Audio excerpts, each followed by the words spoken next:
Hello students, कैसे हो आप सब लोग। तो आज की वीडियो में हम बात करते हुए अपने नेक्स्ट टॉपिक के।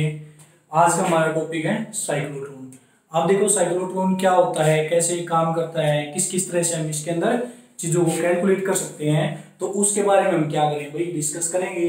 तो देखो सबसे पहले हमारे पास क्या बात है, साइक्लोट्रॉन। तो साइक्लोट्रॉन होता क्या है, तो देखो ये किससे मिलकर बना है भाई, साइक्लो प्लस क्या होता है भाई आपका ट्रोन। साइक्लो का मतलब क्या होती है आपकी साइकिल, या जो रोटेशंस होती है आपकी साइकिल।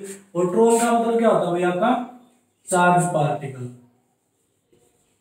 चार्ज पार्टिकल, तो यहां से हम क्या बोल सकते हैं कि जो क्या करें, हम चार्ज पार्टिकल को किस फॉर्म के अंदर लेके जाएंगे, साइकिल की फॉर्म के अंदर लेके जाएंगे। तो एक ऐसा डिवाइस जो चार्ज पार्टिकल को कैसे लेके जाएगा, आपका साइकिल की फॉर्म के अंदर लेके जाएगा। और साइकिल की फॉर्म के अंदर लेके जाने में वो क्या करेगा भाई, उसके अंदर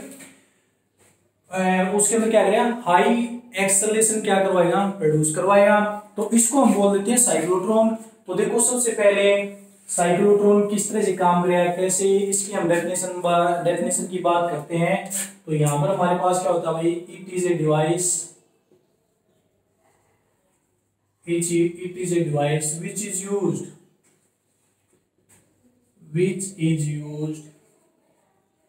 to accelerate the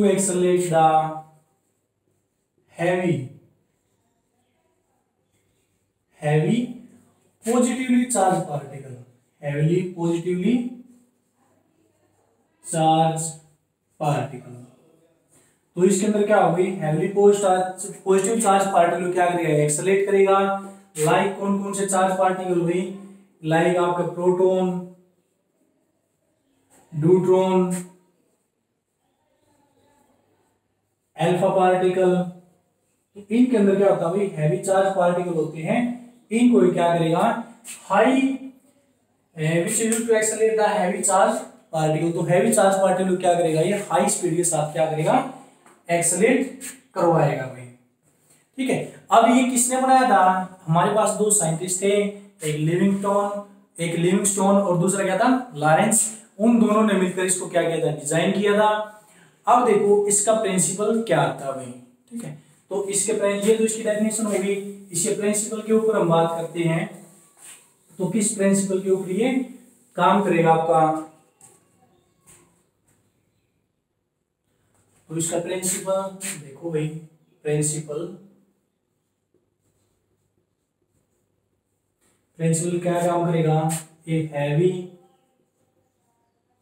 charge particle, positively charge particle लिखेंगे भाई हम यहां पर, एक heavily positively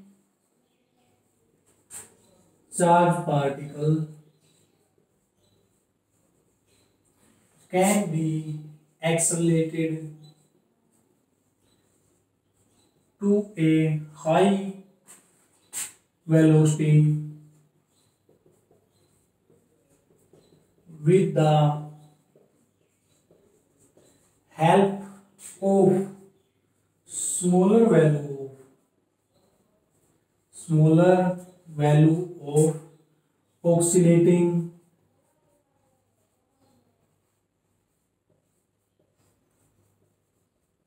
electric field. High oscillating electric field बोल देंगे, या फिर हाई फ्रीक्वेंसी ऑक्सीलेटर की हेल्प से हम इसको करवाएंगे। ठीक है, तो एक हैवी चार्ज पार्टिकल हम क्या करेंगे, हाई वेलोसिटी के साथ एक्सीलरेट करवाएंगे, किसकी हेल्प से भाई, smaller value of oscillating electric field. तो ये क्या हो गए, इसके प्रिंसिपल हो गए। अब देखो इसका जो डिजाइन करते हैं वो हम किस तरह से करेंगे। तो देखो इसका डिजाइन आपके पास किस तरह से आएगा, जैसे आपका लंच बॉक्स होता है भाई, आप जाते हो स्कूल में, ये आपका इस टाइप से क्या होगा, आपका लंच बॉक्स होता है ऐसे। ठीक है, अगर इस लंच बॉक्स को हम क्या कर देते हैं, बीच में से टू इक्वल पार्ट्स के अंदर हम क्या कर देते हैं, डिवाइड कर देते हैं ऐसे। और इन टू इक्वल पार्ट के बीच में हम क्या कर देते हैं भाई, थोड़ा सा गैप छोड़ देते हैं यहाँ पर। ठीक है, तो ये गैप हमने छोड़ दिया, तो ये क्या हो गया भाई, 2D फॉर्म के अंदर बन जाते हैं। अगर हम इसको ऊपर से देखते हैं, तो ऊपर से देखेंगे तो हमें कैसे दिखाई देंगी, इस तरह से दिखाई देंगे। अगर हम बिल्कुल इसके ऊपर से देखते हैं इनको, तो ये इस शेप में हमें दिखाई देती है, डी शेप में। तो इसको हम क्या बोल देते हैं, डी बोल देते हैं इनको। तो ये ऐसे दिखाई देंगे भाई हमें इस तरह से। ऐसे, ठीक है। तो इनको हम डीज बोल देते हैं। ये किसकी होती हैं? मेटल्स की होती है भाई, मेटल, मेटल की बनी होती है, मेटल की हम इसको लेना होता है। अब इसको हम क्या करते हैं भाई, एक हाई फ्रीक्वेंसी ऑक्सीलेटर से कनेक्ट कर देते हैं, या फिर high frequency oscillating electric field से हम इसको क्या कर देंगे, कनेक्ट कर देंगे, और इसको क्या करेंगे, मैग्नेटिक फील्ड के अंदर रख देंगे भाई, ठीक है। मैग्नेटिक फील्ड जो स्ट्रॉन्ग होगी, स्ट्रॉन्ग मैग्नेटिक फील्ड नॉर्थ और साउथ पोल के बीच में हम इसको रख देंगे, और इसको क्या करवाएंगे, हम इवैक्यूएटेड करवाएंगे भाई, कि इसके अंदर से हम क्या करते हैं, इवैक्यूएटेड प्रोड्यूस कर देंगे हम, ठीक है। तो इस टाइप से हमारा क्या होता है, साइक्लोट्रॉन होता है। अब इसकी कंस्ट्रक्शन के बारे में हम देखते हैं कि किस तरह से हम इसको कंस्ट्रक्ट करके बना सकते हैं भाई। लेकिन आपने ध्यान रखना है, जो आपने डीज ली है ये मेटल, ये आपकी किसकी होनी चाहिए, मेटल की ही होनी चाहिए। मेटल के अलावा अगर आप इनको नहीं लोगे तो आपको प्रॉब्लम होगी, ठीक है। तो इसके अंदर देखो भाई, सबसे पहले हम अपनी 2D बनाते हैं ऐसे, ये हमने क्या कर दी भाई, 2D हमारी बना दी ऐसे। अगर हम इनको ऊपर से देखेंगे तो ऐसे ही दिखाई देंगे भाई, और ये बीच में क्या छोड़ देते भाई, थोड़ा सा गैप रख देते हैं,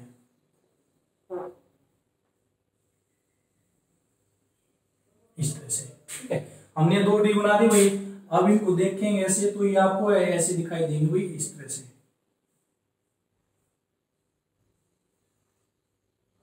इस तरह से। इसको हमने क्या नाम दे दिया भाई, D1 का नाम दे दिया, और इसको हमने क्या नाम दे दिया, D2। यानी ये D की फॉर्म में तो एक को D1 मान लिया, दूसरे को हमने क्या मान लिया, D2 मान लिया। अब देखिए इसको हमें किससे कनेक्ट करना है भाई, हाई फ्रीक्वेंसी ऑक्सीलेटर से।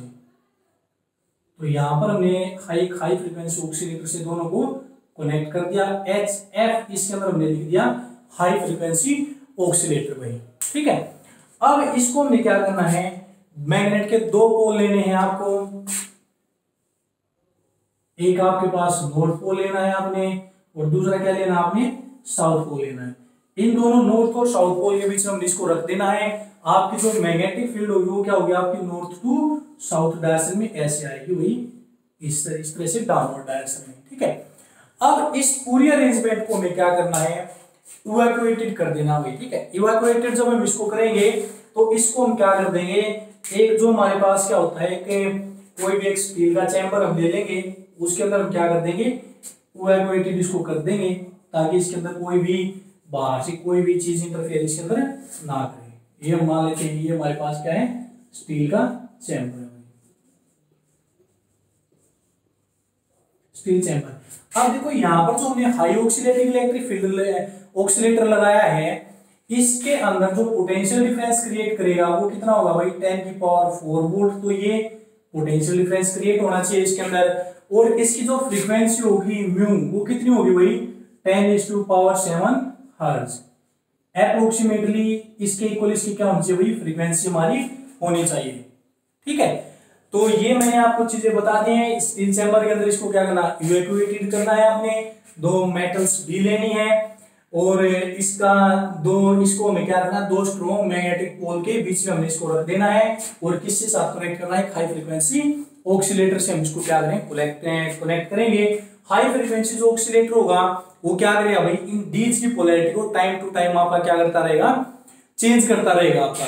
और जो मैग्नेटिक फील्ड के हमने जो पोल लिए, नॉर्थ पोल और साउथ पोल, वो क्या काम करेंगे, वो काम करेंगे आपके यहाँ पर जो भी हम पॉजिटिव चार्ज पार्टिकल लेंगे उसको सर्कुलर मोशन में रोटेट करवाने के लिए।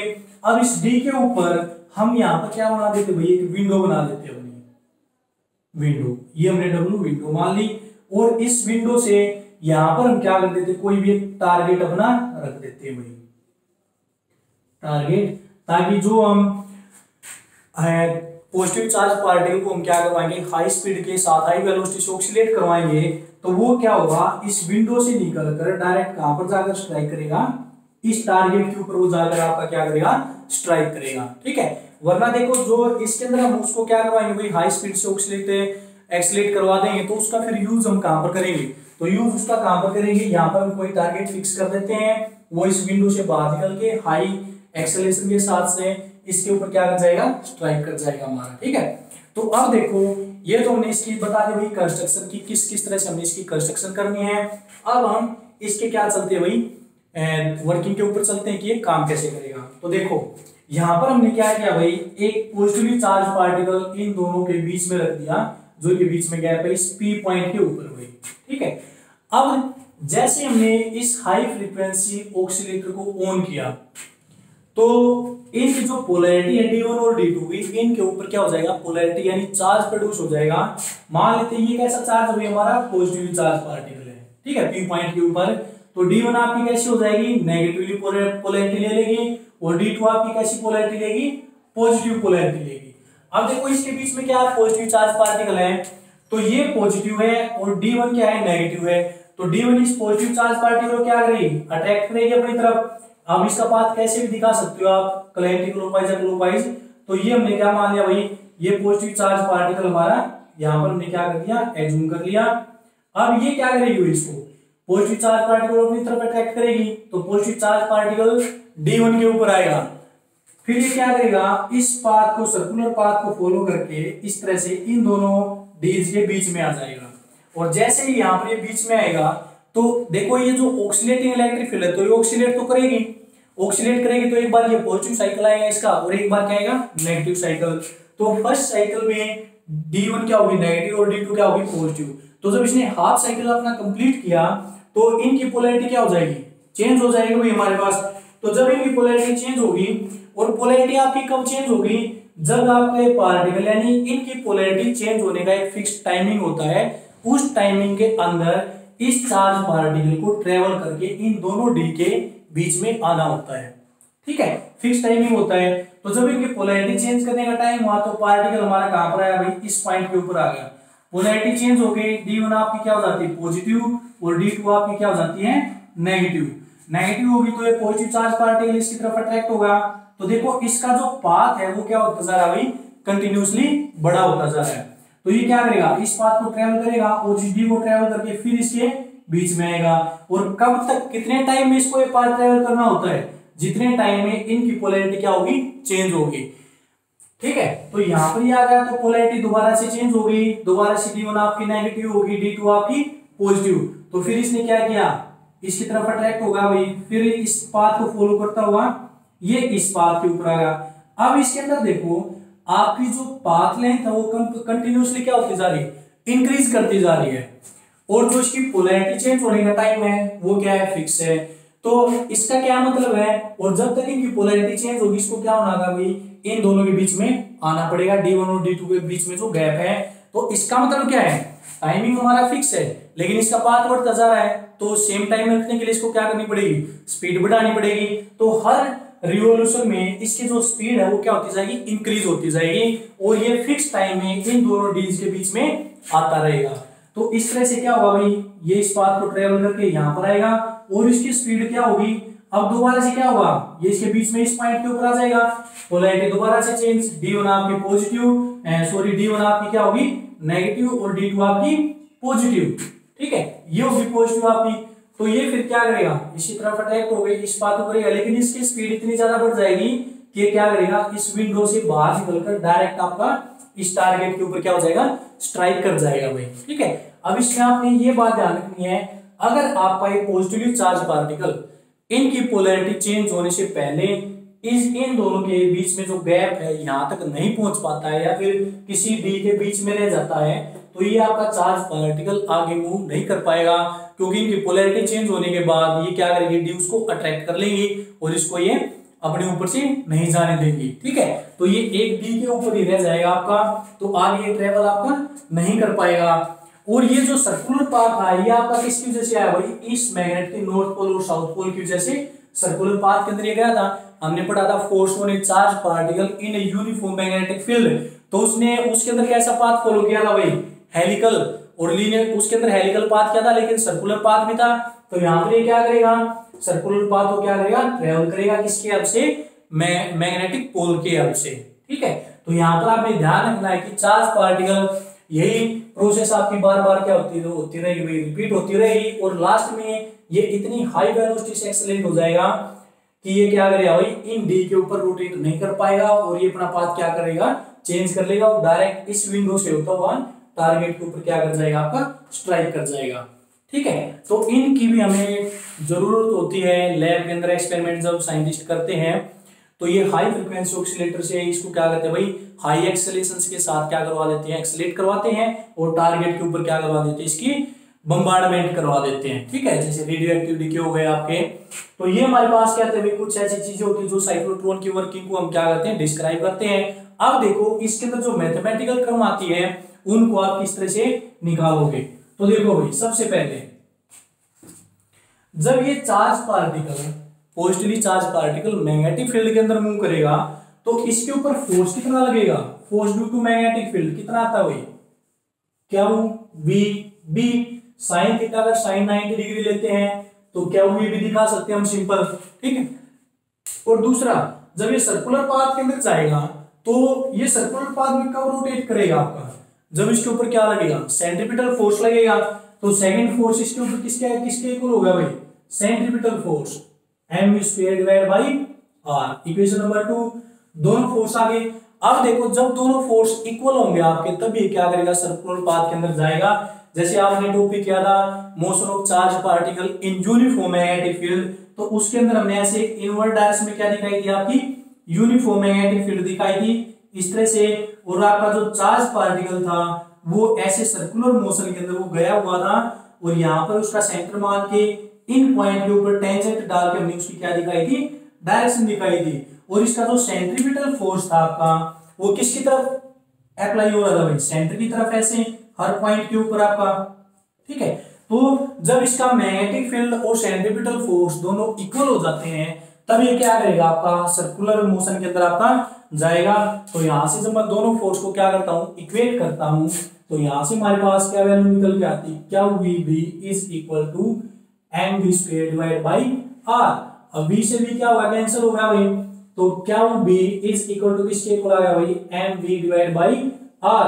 अब देखो इसके अंदर से हम यहां से इसकी वेलोसिटी भी कैलकुलेट कर सकते हैं और जो ये हमारे पास di है इसकी हम रेडियस भी कैलकुलेट कर सकते हैं भाई। ठीक है, तो यहां से अगर मैं वेलोसिटी कैलकुलेट करता हूं तो वेलोसिटी इसकी कितनी आ जाएगी भाई, क्या वो b r divide by m।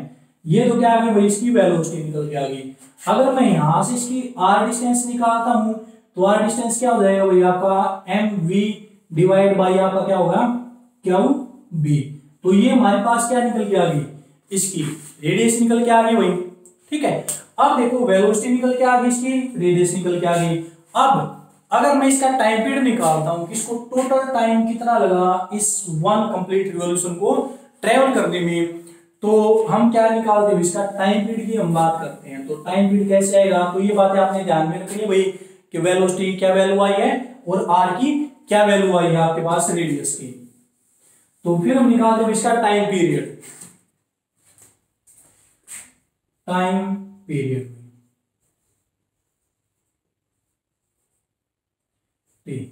तो देखो टाइम पीरियड इसका दो तरह से है, एक तो ये क्या करेगा, कंप्लीट सर्कुलर ट्रैक, ऐसे यहां से जाके कंप्लीट रिवॉल्यूशन ट्रेवल करेगा, या फिर हाफ रिवॉल्यूशन तो d2 का और हाफ रिवॉल्यूशन क्या d1 का, तब जाकर तभी तो हमारा वन रिवॉल्यूशन कंप्लीट होगा भाई। अब d1 भी हमारी आधी है और d2 भी हमारी आधी है, तो अगर एक d के ऊपर जाएगा तो हाफ सेमी सर्कुलर पाथ ही करेगा, और अगर d1 और d2 दोनों को जाएगा तो क्या करेगा, कंप्लीट सर्कुलर पाथ को करेगा।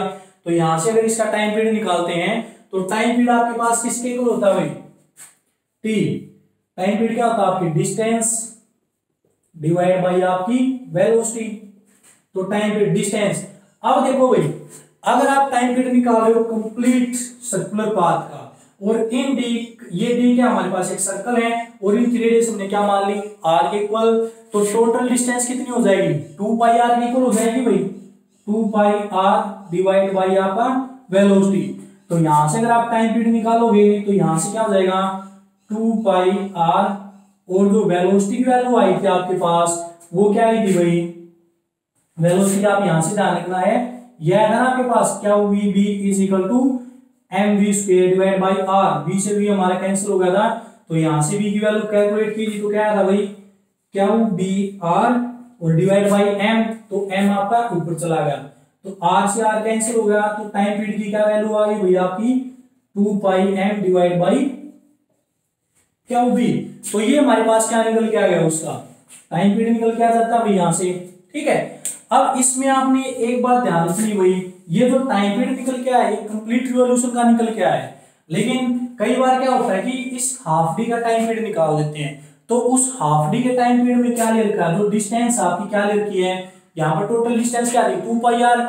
अगर एक डी की हम लेते हैं, यहाँ पर दोनों डी की डिस्टेंस 2 पाई आर है, अगर एक डी की लोगे तो क्या हुआ हाफ रिवॉल्यूशन, तो हाफ रिवॉल्यूशन को हम क्या करेंगे 2 पाई आर को हम क्या करते हैं भाई 2 से डिवाइड करते हैं, तो 2 से 2 कैंसिल हो क्या आ जाएगी पाई आर आ जाएगी, तो यहां से क्या करेंगे पाई आर डिवाइड बाई में वी, तो पाई आर कर देंगे यहां से, और वी की वैल्यू हमारे पास क्या ही है क्या B R divide by M, तो यहां से हमारे पास क्या होगा आर से आर कैंसिल, टाइम पीरियड क्या निकल के आएगा भाई पाई एम डिवाइड बाई क्या बी।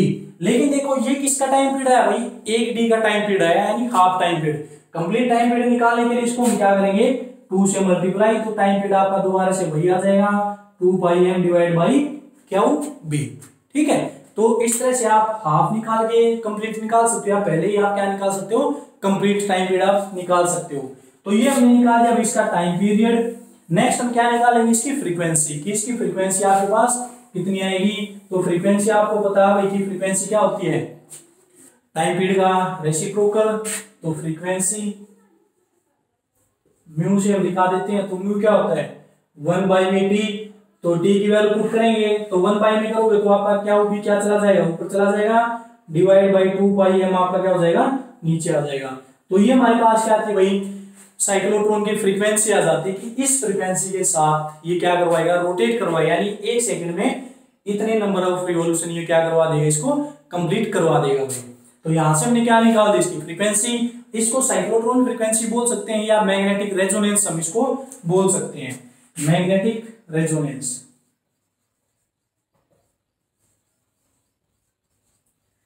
अब देखो रेजोनेंस क्या होता है या आप डिटेल में नेक्स्ट यूनिट के अंदर पढ़ेंगे कि रेजोनेंस, बस मैं आपको इतना बता देता हूं कि रेजोनेंस हमारे पास क्या होती है, एक हम फ्रीक्वेंसी क्रिएट करवाते हैं जिसकी फ्रीक्वेंसी किसी भी मेटल की नेचुरल फ्रीक्वेंसी के साथ क्या हो जाती है मैच हो जाती है, तब उसके अंदर क्या होता है रेजोनेंस प्रोड्यूस हो जाता है किसी भी मेटल के अंदर। ठीक है, तो ये मैग्नेटिक रेजोनेंस या साइक्लोट्रॉन फ्रीक्वेंसी हम इसको क्या कर सकते हैं भाई बोल सकते हैं।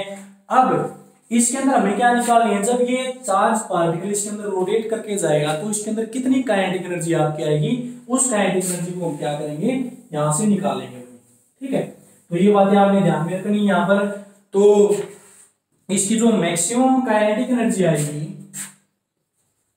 मैक्सिमम काइनेटिक एनर्जी, अब आपको पता भाई काइनेटिक एनर्जी का आपके पास जो फॉर्मूला होता है क्या होता है भाई हाफ एम वी स्क्वायर, ये होता है हमारे पास। लेकिन ये v क्या वेलोसिटी है, अगर मैं मैक्सिमम वेलोसिटी मानता हूं तो इसको मैं क्या मान लेता हूं v नोट एज्यूम कर लें वही हम। ठीक है, अगर किसी बच्चे को प्रॉब्लम होती हो वेलोसिटी और इस काइनेटिक एनर्जी के अंदर जो वेलोसिटी ली वो यहाँ पर सिंपली v स्क्वायर भी आप लिख सकते हो और v नोट का स्क्वायर भी लिख सकते हो, जैसा भी आपका मन करे। अब देखो यहाँ पर हमें क्या करनी वैल्यू पुट करनी हुई, तो काइनेटिक एनर्जी आपके पास किसके इक्वल आ जाएगी हाफ एम। अब v की वैल्यू आपके पास क्या आई थी, इस फॉर्मूले से क्या VB is equal to M V square divide by R. यहां से आपने ध्यान रखना है v की वैल्यू क्या निकल के आई थी भाई आपकी क्या B R divide by M, v और r की वैल्यू आपने याद रखनी है यहां से। ठीक है, तो यहां पर हम वैल्यू पुट करते हैं तो क्या B R divide by M, इसका क्या होगा भाई स्क्वायर, तो इसकी मैक्सिमम काइनेटिक एनर्जी किसके इक्वल हो जाएगी 1/2। यहां पर आपने v नोट लिया है तो r को भी हम क्या मान लेंगे आर नोट मान लेंगे, यानी जो वेरिएबल टर्म उसको नोट की टर्म में हम दिखा देंगे। अगर यहाँ पर आप v एज्यूम करते हो तो यहाँ पर आप क्या लिखोगे आर ही लिखोगे, तो यहाँ पर क्या हो जाएगा m इंटू में क्या square B square R naught का स्क्वायर डिवाइड बाई m का स्क्वायर हुई। अब m से m का स्क्वायर कैंसिल, तो काइनेटिक एनर्जी किसके इक्वल आ गई हुई हमारे पास यहाँ से 1/2 क्या square B square R naught का स्क्वायर डिवाइड बाई आपका m। तो ये आपके पास क्या निकल के आ जाती है उसकी मैक्सिमम काइनेटिक एनर्जी निकल के आ जाती है कि जब वो चार्ज पार्टिकल इसके ऊपर रोटेट करेगा तो उसकी काइनेटिक एनर्जी हमारे पास इतनी आएगी भाई। ठीक है, तो ये इसकी काइनेटिक एनर्जी निकाल के बता देते हैं। अब देखो जो साइक्लोट्रॉन के अंदर जो भी चीज हमें कैलकुलेट करनी थी उसकी velocity, radius, time period, frequency, यानी जो जो चीज सर्कुलर पाथ के लिए जरूरी होती है वो सारी हमने यहाँ पर क्या कर दी कैलकुलेट कर दी भाई, ठीक है। अब इसकी हम क्या पढ़ेंगे, लिमिटेशंस पढ़ेंगे कि इसकी क्या लिमिटेशंस होती हैं, किस लिमिटेशंस के ऊपर ये काम करता है। क्योंकि देखो जो भी चीज होती है उसकी कुछ ना कुछ लिमिटेशंस जरूर होती है, यानी कोई भी चीज ऐसी नहीं होती कि उसकी कुछ कमियां ना हो, यानी उसकी कुछ लिमिटेशंस ना हो आपके पास। हम इंसान, हमारी कुछ लिमिटेशंस होती हैं कि हमें किन लिमिटेशन के अंदर रह के काम करना होता है और वो हमें अपनी पता होती है। तो यहां से हम क्या करेंगे भाई, साइक्लोट्रॉन के लिमिटेशंस के बारे में हम क्या करेंगे, बात करेंगे। तो इसकी लिमिटेशंस हम देखते हैं भाई।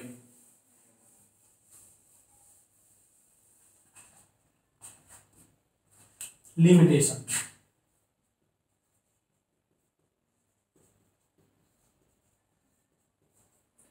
फर्स्ट लिमिटेशंस क्या होती है भाई कि इसके अंदर जो चार्ज पार्टिकल होता है उसको हम एक पर्टिकुलर वेलोसिटी से ज्यादा वेलोसिटी के ऊपर हम एक्सेलरेट नहीं करवा सकते, यानी कि द पॉजिटिव चार्ज पार्टिकल,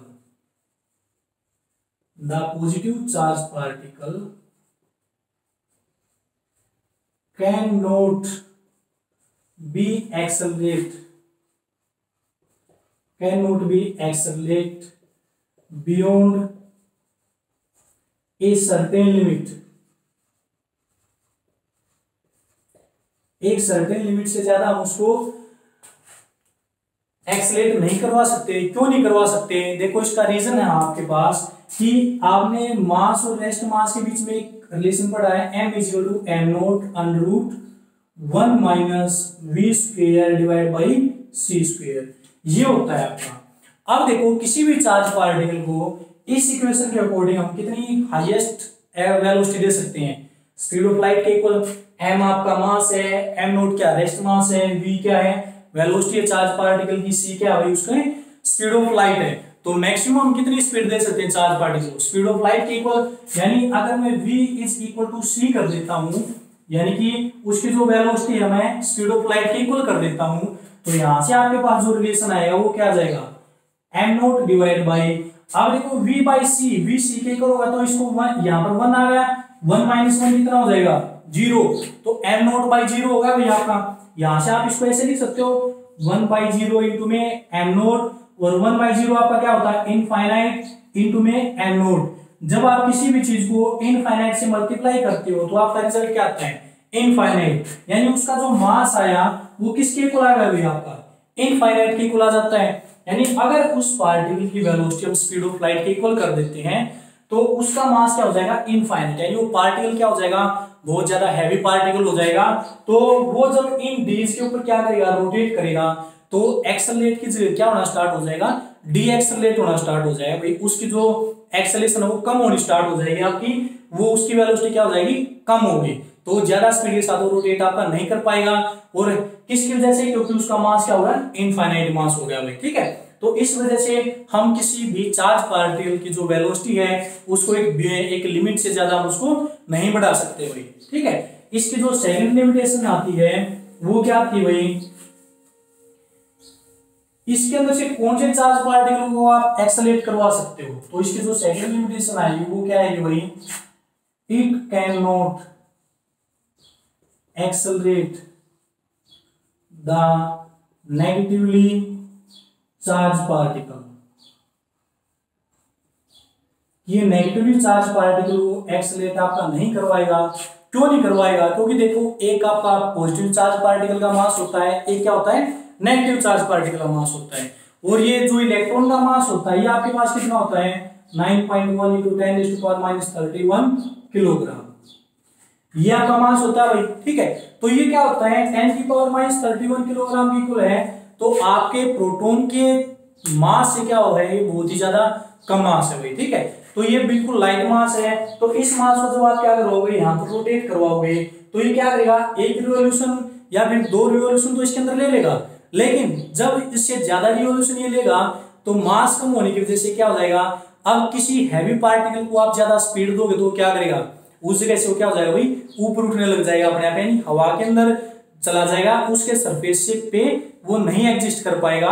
तो जो आपके इलेक्ट्रॉन होते हैं नेगेटिव चार्ज पार्टिकल होते हैं, जैसे इलेक्ट्रॉन हो गया आपका, वो इसके ऊपर रोटेट क्यों नहीं करेगा, उसका मास कम है, अगर उसको आप ज्यादा स्पीड दोगे तो डी के ऊपर ना रह के इस डी से क्या हो जाएगा ऊपर उठ जाएगा, वो फिर क्या करेगा रोटेट नहीं करेगा इसके ऊपर जाते ही, ठीक है।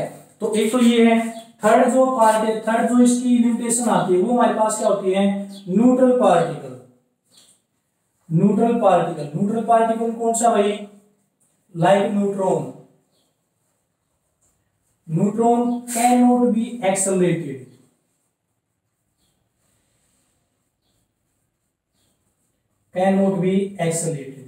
न्यूट्रॉन क्यों नहीं एक्सेलरेट करवाएगा, क्योंकि देखो न्यूट्रॉन क्या होता है, न्यूट्रल होता है, और यहाँ पर D1 और D2 के ऊपर रोटेट करने के लिए हमें क्या चाहिए, 50 पार्टिकल चाहिए भाई।